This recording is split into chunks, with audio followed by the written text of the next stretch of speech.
Cuba tanya ibu dan ayah kita. 100 dulu boleh beli apa? Dulu, 100 boleh penuhkan satu troli barang dapur. Sekarang tuan-puan, 100 ni mungkin dapat beberapa barang je. Inilah realiti yang ramai orang tak sedar. Nilai duit sebenarnya semakin susut setiap tahun. Fenomena ni kita panggil sebagai inflasi. Inflasi ni kita tak nampak, tetapi perlahan-lahan mengurangkan kuasa beli duit kita. Bayangkan kalau kita simpan RM10,000 hari ni, 10 atau 20 tahun akan datang.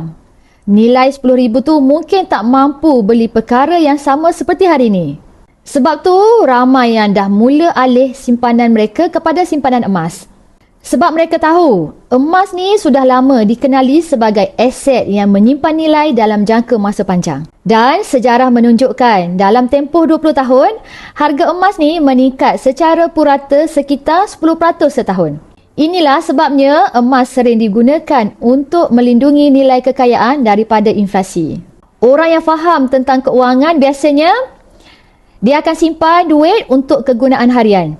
Dan selebihnya dia akan simpan emas untuk simpanan masa depan dan simpanan untuk jangka masa panjang. Kalau anda nak tahu cara mula simpan emas walaupun bermula sedikit, boleh tekan butang sign up dan saya akan bantu anda langkah demi langkah dalam simpanan emas yang terbaik untuk anda.